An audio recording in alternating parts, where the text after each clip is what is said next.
नमस्कार, मैं प्रद्युमन जोशीला।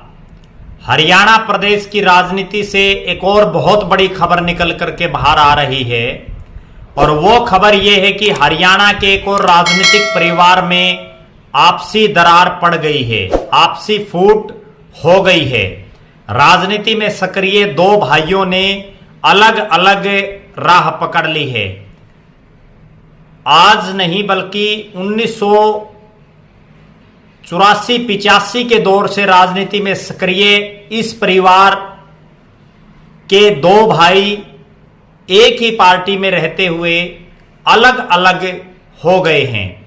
जिस तरह से प्रदेश की राजनीति में चाहे चौधरी देवीलाल का परिवार हो, जहां चौधरी ओम प्रकाश चौटाला और रणजीत सिंह चौटाला दोनों भाइयों की अलग अलग राजनीतिक राहें रही, चाहे अजय सिंह चौटाला और अभय सिंह चौटाला की बात कर लें, चौधरी बंसीलाल के परिवार में दो बेटों उनके जो रणबीर सिंह महेंद्रा और सुरेंद्र सिंह दोनों भाइयों की अलग अलग राजनीतिक रही, चौधरी भजनलाल के परिवार में दोनों उनके बेटे चंद्रमोहन और कुलदीप बिश्नोई अलग अलग पार्टियों में रहे, चौधरी इसके अलावा राव बीरेंद्र सिंह के परिवार की अगर बात करें तो उसके भी जो तीन बेटे हैं उनमें से वो भी अलग अलग पार्टियों में रहे। और एक समय तो वो था कि तीनों ही अलग अलग पार्टियों में, एक कांग्रेस में, एक इनेलो में और तीसरा बीजेपी में।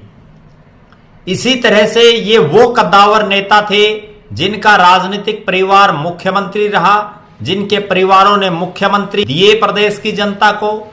लेकिन अगर इसके बाद के नेताओं की बात करें जो मंत्री के स्तर के नेता हैं, उसमें इन नेताजी की कैटेगरी आती है जिनकी मैं चर्चा आपके बीच में कर रहा हूं।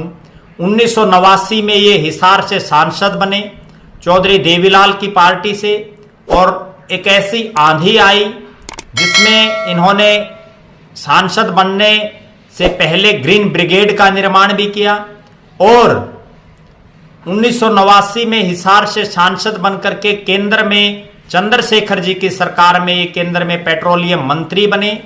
जी हां, मैं बात कर रहा हूं हिसार से 3 बार के सांसद, बरवाड़ा और कैथल जिले के कलायत से विधायक, आदमपुर से विधानसभा के 2 चुनाव लड़ चुके जयप्रकाश उर्फ जेपी की। आज जयप्रकाश राजनीतिक रूप से सक्रिय है।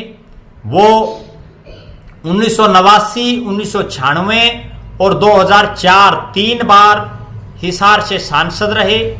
2000 में वो बरवाड़ा विधानसभा क्षेत्र से विधायक रहे। 2014 में वो कलायत जो कैथल जिले का है और उनका घरी जिला है, घरी हल्का है उनका, दुब्बड़ गांव से वो आते हैं, सहारण गोत्र हैं, तो जयप्रकाश वहां से विधायक रहे। इसके अलावा वो 2022 में जो आदमपुर से उपचुनाव हुआ उसमें वो चुनाव हारे। 2009 में भी वो आदमपुर से कांग्रेस पार्टी की टिकट पर चुनाव हारे। लोकसभा में भी वो हारे, वो तीसरे नंबर पर भी हिसार से रहे। उनके जो भाई हैं जो उनके साथ राजनीति करते हैं, जिनको जयप्रकाश जेपी ही राजनीति में लाए, वो 2005 में बरवाड़ा विधानसभा क्षेत्र से विधायक बने, जहां से पहले जयप्रकाश विधायक थे। उन्होंने, क्योंकि वो सांसद बन गए थे, अपनी सीट खाली करके और अगली बार जो है उन्होंने अपने भाई रणधीर सिंह उर्फ धीरा को टिकट दिलाई। दोनों भाई जब से राजनीति में दोनों एक साथ जब से सक्रिय रहे तब से चौधरी भूपेंद्र सिंह हुड्डा और कांग्रेस पार्टी के साथ रहे।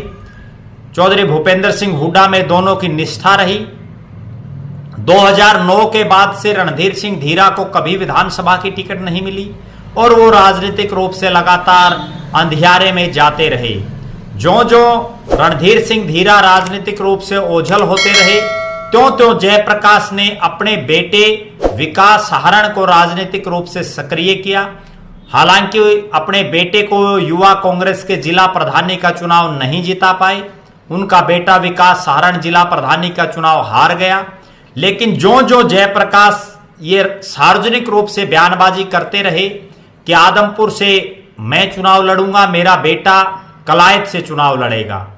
ये एक राजनीतिक टीस होती है जब एक आदमी राजनीति में विधायक रह गया हो और उसका भाई उसकी बजाय अपने बेटे को ज्यादा परफॉर्म दे, अपने बेटे को ज्यादा तरजीह दे, तो लिहाजा उसे अपनी डगर दूसरी तरफ करनी पड़ती है। और जब राजनीतिक आदमी सफल हो जाता है तो उसके ख्वाब भी बढ़ते जाते हैं। लिहाजा रणधीर सिंह धीरा ने चौधरी भूपेंद्र सिंह हुड्डा और दीपेंद्र सिंह हुड्डा के गुट को छोड़ करके, क्योंकि वहां जयप्रकाश उनसे बड़ा नेता था, उनसे ज्यादा हावी था, उन्होंने राजनीतिक रूप से धुर विरोधी एक ही पार्टी में कुमारी शैलजा के खेमे को अपनाया और उन्होंने कुमारी शैलजा की राजनीति शुरू कर दी। आज जयप्रकाश भूपेंद्र सिंह हुड्डा के साथ मंच साझा करता है, रणधीर सिंह धीरा कुमारी शैलजा के साथ मंच साझा करता है। अभी कुछ ही दिन पहले जब हिसार में कांग्रेस का जिला प्रधान बनाने के लिए केंद्रीय पर्यवेक्षक आए हुए थे, उस समय भी जयप्रकाश भूपेंद्र सिंह हुड्डा गुट की तरफ से लॉबिंग कर रहे थे।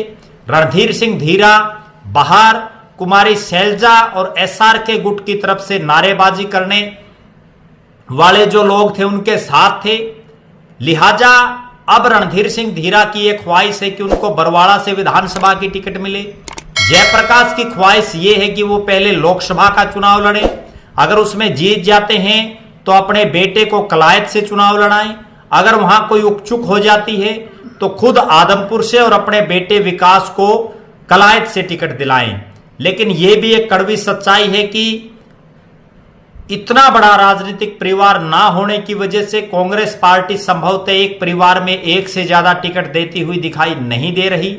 अब यह समय बताएगा कि दो भाई जो अलग अलग दिशा में राजनीति कर रहे हैं, दोनों एक दूसरे के जो धुर विरोधी राजनीतिक रूप से हैं उनके साथ लगे हुए हैं और दोनों एक दूसरे के नेताओं के खिलाफ जो कार्यक्रम होते हैं उनमें अग्रणी भी रह रहे हैं।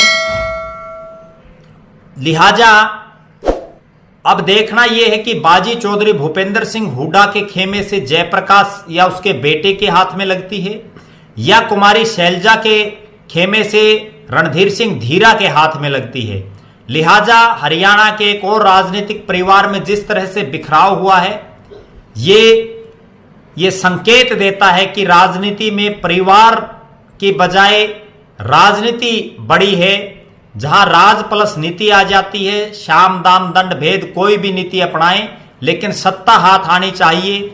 यहां पारिवारिक रिश्ते भी गौण होते हुए, शून्य होते हुए दिखाई दे रहे हैं। लिहाजा ये देखना है कि भविष्य की राजनीति में जयप्रकाश चमकेंगे या रणधीर सिंह धीरा उनकी जगह लेंगे। इस पर हमारी नजर लगातार बनी रहेगी। आप लगातार हमारे साथ बने रहें। आप हमारे फेसबुक पेज को लाइक और फॉलो करें, यूट्यूब पर चैनल को सब्सक्राइब करें, वीडियो को शेयर करें, अपने बहुमूल्य कमेंट्स और कीमती सुझाव दें। बहुत बहुत धन्यवाद। आपका अपना प्रद्युमन जोशीला नलवा।